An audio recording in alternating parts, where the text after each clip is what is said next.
Testemunhos para a Igreja, volume 5, capítulo 51. A crise vindoura. E o dragão irou-se contra a mulher, e foi fazer guerra ao resto da sua semente, os que guardam os mandamentos de Deus e têm o testemunho de Jesus Cristo. Apocalipse capítulo 12, verso 17. Num futuro não muito distante, haveremos de ver essas palavras cumpridas, quando as igrejas protestantes se aliarem com o mundo e o poder papal contra os que guardam os mandamentos de Deus. O mesmo espírito que atuou nos católicos em épocas passadas há de induzir os protestantes a adotarem as mesmas medidas contra os que se conservam leais à lei de Deus. A Igreja e o Estado estão agora fazendo preparativos para um futuro conflito.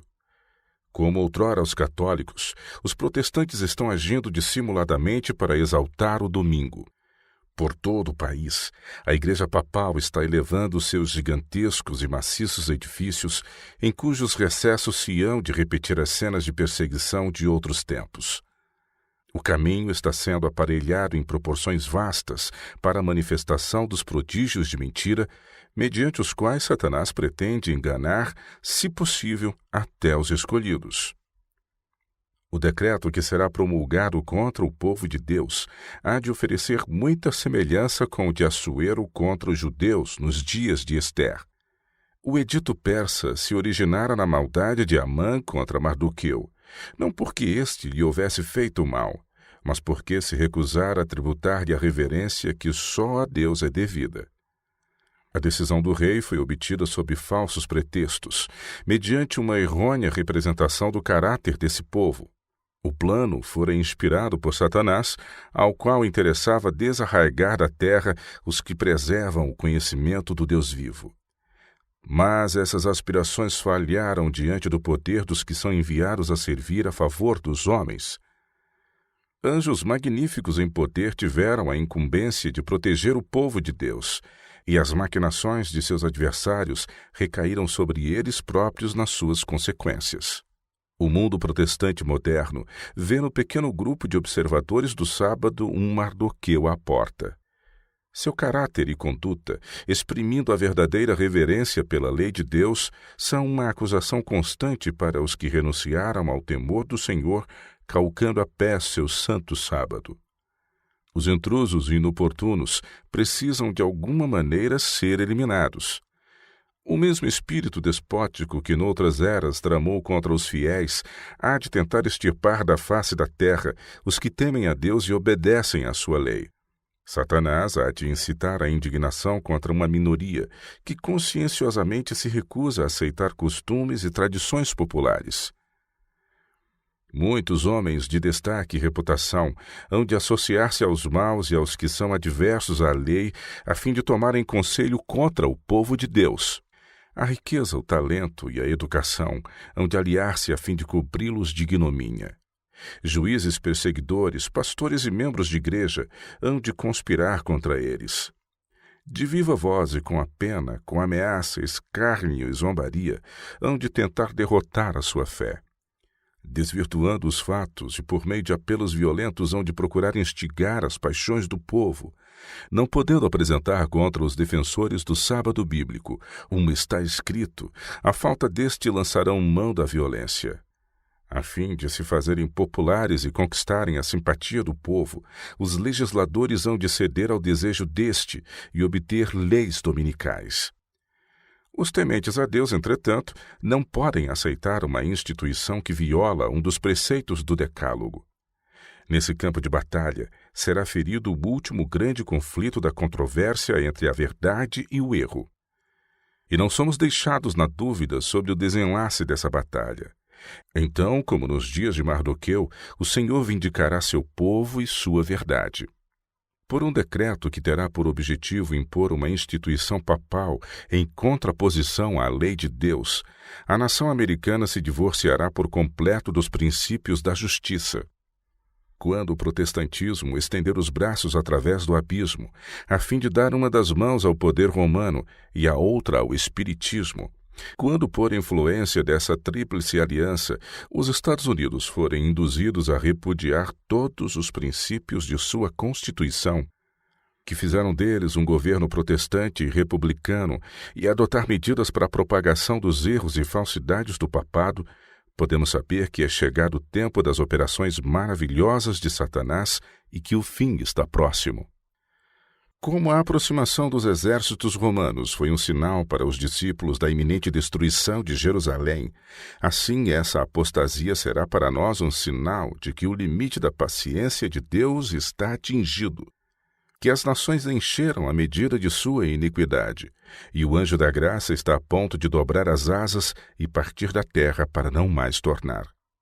O povo de Deus entrará então num período de aflição e angústia, que o profeta designa como tempo de angústia para Jacó. Jeremias capítulo 30, verso 7. O clamor dos fiéis perseguidos se elevará até ao céu. E como o sangue de Abel clamou a Deus desde o pó, assim haverá também vozes clamando desde a sepultura dos mártires, das profundezas do oceano, das cavernas dos montes e das masmorras dos conventos. Até quando, ó verdadeiro e santo dominador, não julgas e vingas o nosso sangue dos que habitam sobre a terra? Apocalipse capítulo 6, verso 10. O Senhor está fazendo sua obra. Todo o céu está em atividade. O juiz de toda a terra se levantará em breve para vindicar sua autoridade insultada. O sinal da libertação será posto naqueles que guardam os mandamentos de Deus, reverenciam sua lei e se recusam a aceitar o sinal da besta ou da sua imagem. Deus revelou o que deve acontecer nos últimos dias, para que seu povo possa estar preparado para enfrentar a tempestade da oposição e da ira. Aqueles que têm sido advertidos dos acontecimentos futuros não devem cruzar os braços numa calma expectativa da tormenta que se anuncia, consolando-se com a ideia de que o Senhor há de proteger os fiéis no dia da calamidade. Devemos ser como os servos que esperam seu Senhor, não nos abandonando a uma expectativa ociosa, mas trabalhando diligentemente com fé inabalável. Não é tempo agora de ocuparmos a mente com coisas de menor importância. Enquanto os homens dormem, Satanás está ativamente ordenando as coisas, de modo que o povo de Deus fique privado da graça e da justiça. O movimento dominical está agora preparando o caminho na sombra. Seus dirigentes ocultam seu legítimo intento e muitos dos que a ele aderem ignoram para onde os leva a corrente. Os intuitos professados são de índole branda e aparência cristã, mas sua fala há de revelar o espírito do dragão. É nosso dever fazer tudo ao nosso alcance, a fim de advertir contra o perigo iminente. Devemos esforçar-nos por destruir os preconceitos, assumindo a legítima atitude diante das pessoas. Devemos esclarecer-lhes a questão propriamente dita em torno da qual gira a controvérsia, e deste modo lavrar o mais eficaz protesto contra medidas tendentes a restringir a liberdade de consciência. Devemos examinar as Escrituras, a fim de estar habilitados a dar a razão de nossa fé. Diz o profeta: e nenhum dos ímpios entenderá, mas os entendidos entenderão. Daniel capítulo 12, verso 10. Os que por Cristo têm acesso a Deus têm um trabalho importante a fazer. Agora é o tempo de nos apegarmos ao braço de nosso poder. A oração de Davi deve ser tanto a dos pastores como dos leigos. É tempo de operares, ó Senhor, pois eles têm quebrantado a tua lei. Salmos 119, 126. Que os servos do Senhor chorem entre o pórtico e o altar, dizendo: poupa teu povo, ó Senhor, e não entregues a tua herança ao opróbrio. Joel capítulo 2, verso 17. Deus sempre agiu em favor de seu povo nos lances extremos, quando menos probabilidade havia de ser evitada a ruína. Os desígnios dos ímpios, dos inimigos da Igreja, estão subordinados ao seu poder e à sua providência que tudo domina. Pode mover o coração dos estatistas e desviar a ira dos amotinados e dos adversários, dos que aborrecem a Deus, sua verdade e seu povo, como se desviam as correntes dos rios, se assim o entender conveniente. Aquele que sustenta em suas órbitas as estrelas e cuja palavra domina as ondas do grande abismo, o grande Criador operará a favor de seu povo, se este lhe suplicar com fé. Restringirá as forças às trevas, até que a advertência tenha sido proclamada ao mundo e todos que a aceitarem estejam preparados para o conflito. Diz o salmista: a cólera do homem redundará em teu louvor, e o restante da cólera tu restringirás. Salmos 76, verso 10. Deus quer que a verdade probante seja colocada em primeiro plano, tornando-se assim um objeto de estudo e exame, malgrado o desprezo que muitos lhe votem. O espírito do povo precisa ser agitado.